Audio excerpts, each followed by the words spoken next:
Good afternoon, Loida. Afternoon, ma'am. Okay, Loida, can you tell me about yourself? I'm loida simeon. I'm 35 years old. I'm married and have two kids. Okay, I have a few questions for you to answer, so let's start. Why do you want to work as a maid? I like to work as a maid in Malaysia because the time and is are safe. Okay. Um, how are you qualified for this job? Because I'm hardworking, honest, polite, and kind. May I know what your educational level is? I'm college undergraduate, What is your recent working experience? restaurant, and as a maid. Have you worked abroad before? No, ma'am. Do you have experience of taking care of baby? Yes, ma'am. How about elderly? No, ma'am. Okay. Do you have any other special skills? Yes, ma'am. Are Cooking, you cleaning, okay? Cooking, cleaning? ironing, and dishwashing. Okay. Are you willing to work with a family where the mother-in-law or any relatives stay together? Yes, ma'am. Currently, are you still working now? No, ma'am. Do you know how to cook? Yes, ma'am. What sort of food can you cook? Adobo tinola paksiw. Okay. Are you aware that you will have to do washing, cleaning, ironing, and cooking? Yes, ma'am. Okay, from all the house chores that I mentioned, which do you like most? Cooking, cleaning, washing, ironing. Okay, if ever you were selected to work in Malaysia, who will take care of your kids? My aunties. You are not allowed to use handphone during working hours. Yes, ma'am. You are only allowed to use handphone after you finish all the works and when going to bed. Yes, ma'am. You are strictly needed to surrender the handphone to your employer in the morning and your employer will return back to you once you're going to bed. Yes, ma'am. Come again? Yes, ma'am. Okay. You are, okay, if ever your employer finds out that you're abusing of using your handphone and it's affected your work performance, your employer will confiscate your handphone and you are not allowed to hold it anymore. Yes, ma'am. Okay, but instead your employer will allow you to call to your family 3 times in a month. You only allowed to bring normal phone and you are not allowed to bring smartphone.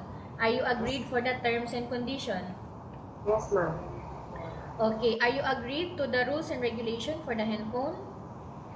Yes, ma'am. How many years is the contract as you agreed and understands? 2 years, ma'am. Okay. Can you describe for me your ethics, your attitude? I'm very honest, polite, and kind. Okay. Can you promise not to use the telephone without the permission of your employer? Yes, ma'am.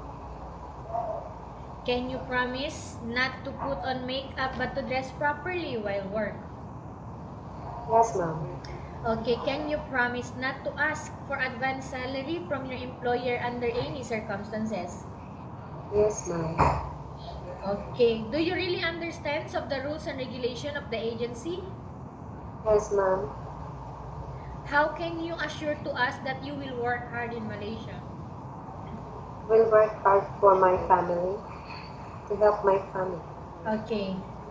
Do you pay any placement fee for you to come to Malaysia to work as a maid? No, ma'am. Do you have any history of sickness, breast cancer, or any other illness? No, ma'am. Do you suffer from any skin diseases, allergy, or physical defect? No, ma'am. Okay. Have you suffered from any serious illness? No, ma'am. Do you smoke? No, ma'am. Have you undergone any operation? Cesarean only, ma'am.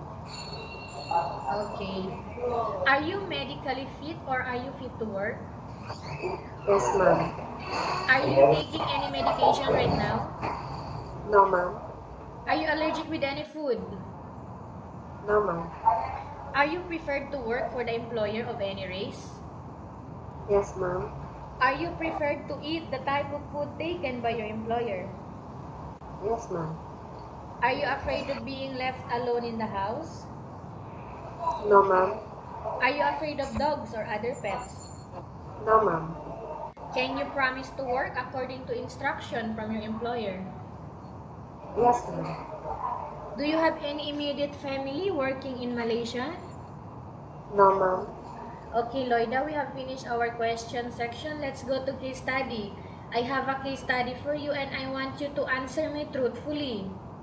Yes, ma'am. Upon arrival in Malaysia within 6 months only, if ever any of your family members passed away, what will you do? I will contact my family, ma'am, and give them money. And I will finish my contract. Okay. Loida, tell us about yourself again and why do you want to work in Malaysia as domestic helper? Ma'am, I'm loida simeon, 35 years old, and I want to work in Malaysia because I want to help my family with our finances. Okay, what do you want to tell to your employer who are watching your video right now? Ma'am, please choose me because I'm hardworking, honest, and polite. Okay. Thank you very much, Loida. We will update to your agency if there is any selection made by the employer. Thank you, ma'am. Okay.